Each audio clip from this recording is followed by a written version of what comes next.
Hello प्यारे बच्चों, आप सभी लोगों का हमारे YouTube चैनल में स्वागत है।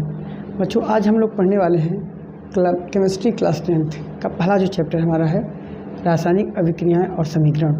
उसमें हम आज बच्चों पहला लेक्चर है, इस लेक्चर में हम लोग पढ़ेंगे। ये हमारा आज का लेक्चर नंबर 1 है, लेक्चर 01। इसमें बच्चों हम लोग क्या पढ़ेंगे? रासायनिक अभिक्रिया की पहचान करना, रासायनिक समीकरण लिखने की विधि, और आज हम पढ़ेंगे संतुलित रासायनिक समीकरण। आज के लेक्चर 1 में बच्चों बस इतना सी होगा, तो आप लोग ध्यान से देखते रहिएगा कि क्या होता है। पहला इसमें जो टॉपिक हमारा है वह है रासायनिक अभिक्रिया।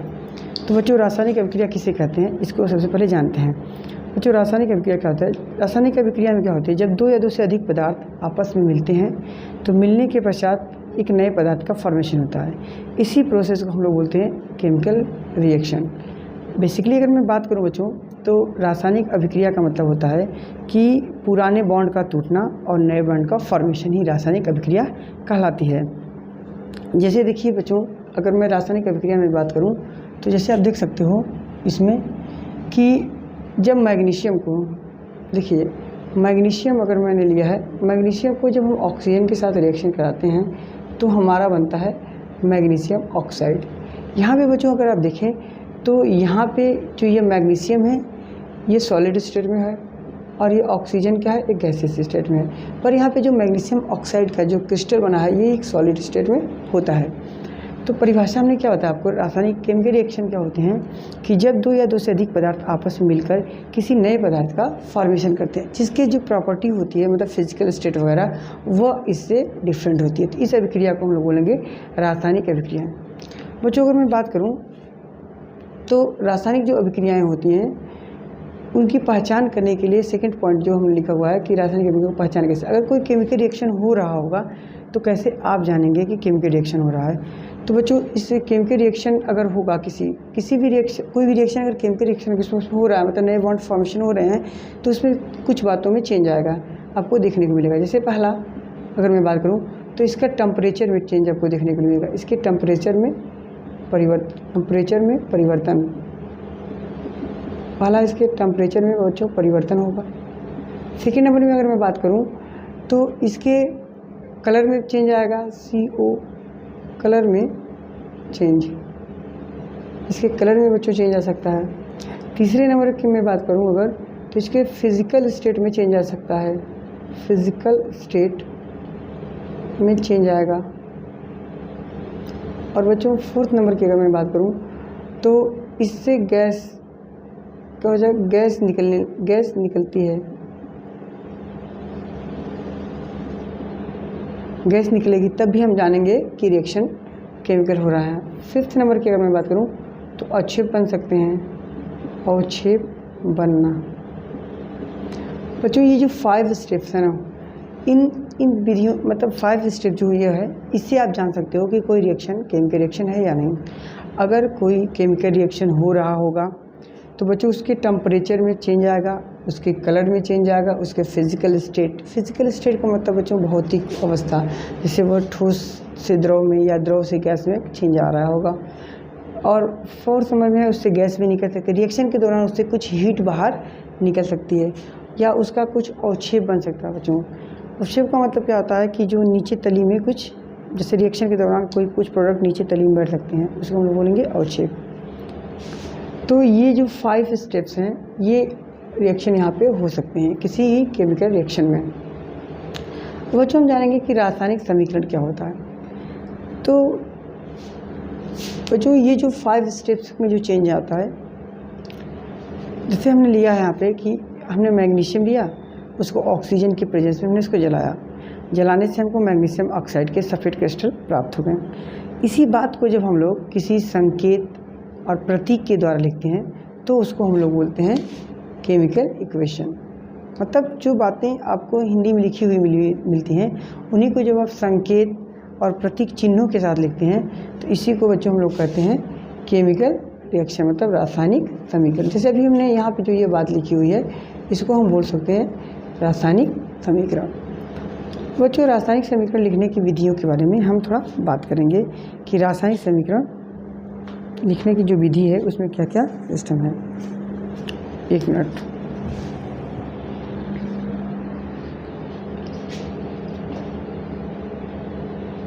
बच्चों देखिए, हम इसमें रासायनिक समीकरण में लिखने की जो विधि है इसके बारे में बात करें अगर, तो किसी भी रासायनिक समीकरण को लिखने के लिए देखिए, हमेशा किसी भी रिएक्शन में, जैसे अगर हम मान लेते हैं कोई रिएक्शन A + B से C बन रहा है, तो बच्चों इस तीर से पहले वाले को इसे कहा जाएगा अभिकारक।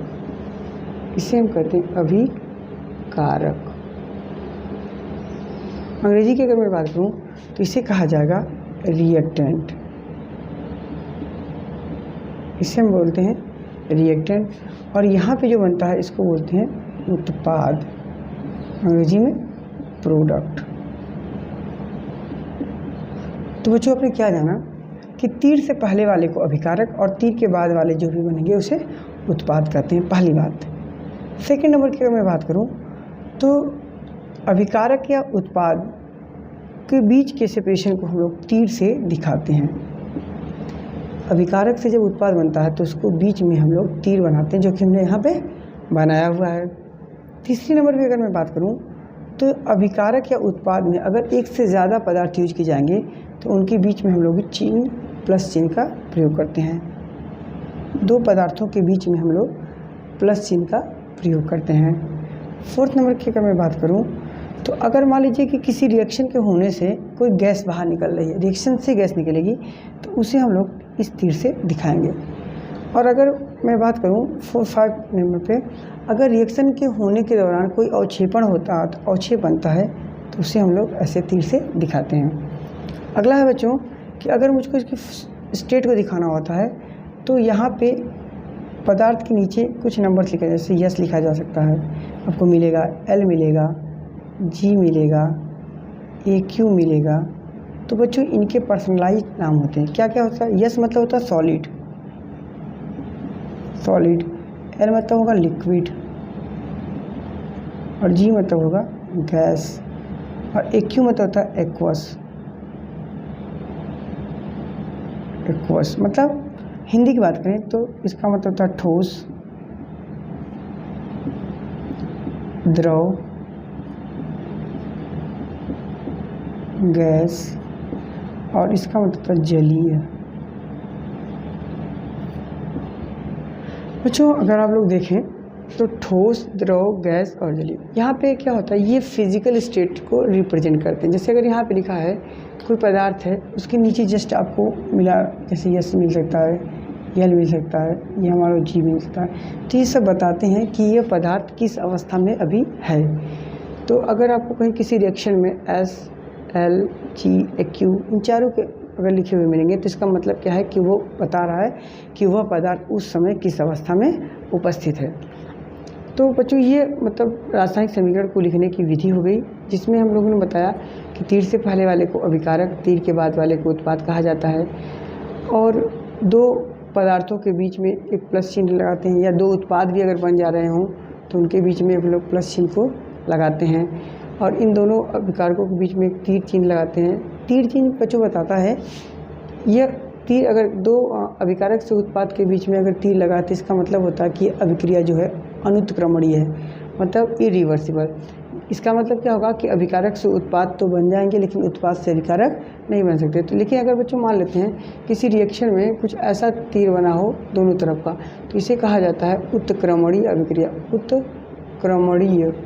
इसका क्या अर्थ होता है कि अभिकारक से उत्पाद बन सकते हैं और उत्पाद से वापस अभिकारक बन सकते हैं। तो बच्चों ये सब हमारा जो छोटी छोटी बातें थी जिसको जानना ज़रूरी था किसी भी रासायनिक समीकरण को लिखने के लिए, वो हमने जान लिया। अब हमारा अगला हम टॉपिक लिखेंगे रासायनिक समीकरण क्या होते हैं, सॉरी संतुलित रासायनिक समीकरण किसे कहते हैं। तो बच्चों संतुलित रासायनिक समीकरण का मतलब होता है कि अभिकारक से जो उत्पाद बन रहे हों उसमें अभिकारक तथा उत्पाद दोनों के ओर जो परमाणु यूज किए जा रहे हैं उनकी जो संख्याएं वो बराबर हों। अगर अभिकारक तथा उत्पाद दोनों की ओर परमाणुओं की संख्याएं बराबर होंगी तो हम कहेंगे कि यह समीकरण संतुलित रासायनिक समीकरण है। जैसे अगर मैं बात करूं तो आप देख सकते हैं, जैसे हमने लिखा है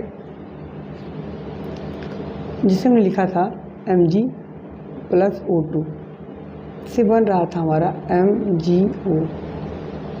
ये देखिए हमारा पहला क्वेश्चन है। मान लीजिए अगर आप देखें तो इधर अभिकारक और इसको उत्पाद कहेंगे बच्चों। अभिकारक में आप देखें तो Mg 1 है, O2 2 है, पर उत्पाद में अगर हम बात करें तो Mg 1 और O भी 1 है।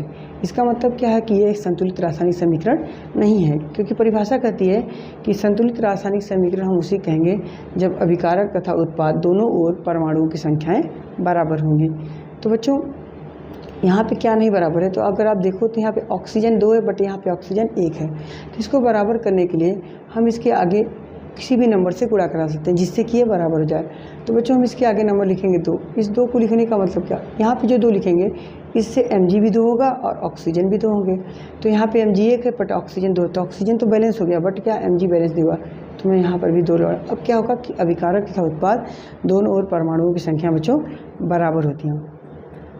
तो बच्चों इस तरह आपने जाना कि संतुलित रासायनिक समीकरण किसे कहते हैं। इसमें इस समीकरण के लिए एक नियम बना है जिसको बोलते हैं अविनाशिता का नियम, द्रव्य की अविनाशिता का नियम। उसमें बताया गया कि द्रव्य को न तो नष्ट किया जा सकता है, न ही फॉर्मेशन किया जा सकता है। तो द्रव्य न तो नष्ट होते हैं, न तो बनाए जा सकते हैं, उनका सिर्फ क्या होता है, ट्रांसफॉर्मेशन होता है। तो फिलहाल यहाँ पे अगर मैं बात करूँ तो इसका मतलब ओवरऑल ब्रह्मांड की जो एनर्जी है वो कांस्टेंट है।